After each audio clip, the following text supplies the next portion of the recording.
Um, let's go back to the start. First memories. I mean, Jimmy arrived right at the end of my career, actually, at Old Trafford. And I have to say, if you'd have said to me that this guy's going to take 700 Test wickets and become the leading Test match wicket taker for a fast bowler of all time, I wouldn't have believed you.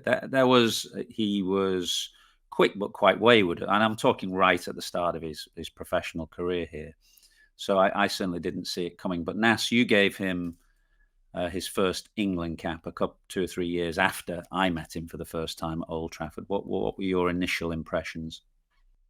Well, how did he end up in an England shirt? We were having our usual nightmare Ashes series down under 2002-3. All the bowlers were getting injured. We were playing a Prime Minister's 11 game at Canberra, and we were searching for to finish off the Australia Tour white ball series, and obviously with the World Cup that often follows an Ashes series.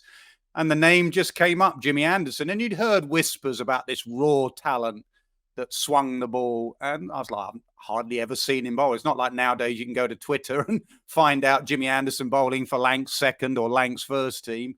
So we called him up. He came out there and you could tell straight away. It was almost like, I always compare him to like a young Pakistani bowler, that sort of real raw talent and skill, not in a very sort of, sometimes you pick a young English bowler and everything's there. It's all ready for you because they're bowled with a Duke's ball and everything's in straight lines. Jimmy was not in straight lines. His head used to drop away. And that's where you got the erratic Jimmy Anderson. But he had a yard of pace and he had that wrist position that he swung the ball both ways with no real change in action. And the three things I remember of him was first, the game he played at Cape Town against Pakistan, and we had a plan for Mohammed Yusuf to pitch the ball up and swing it.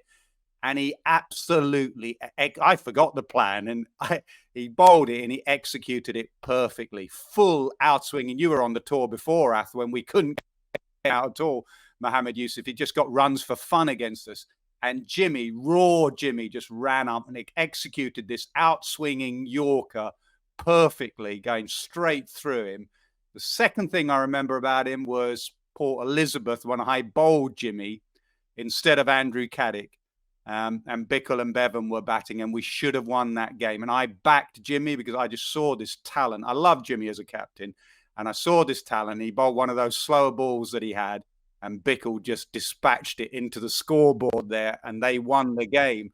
Caddick didn't speak to me, and Jimmy was obviously downbeat. And I went and found him in the hotel in Port Elizabeth, and he was playing pool with, I think it was Ian Blackwell. And I found him to say, look, Jim, sorry, I stuffed you there a little bit. Sorry about that as captain. And he just sort of looked at me with no interest and just sort of potted the black and just looked at me completely as if, why have you found me to say that? It was my fault. And that was my memory of me as a captain. I'd stand at mid-off and throw in the ball and speak to him.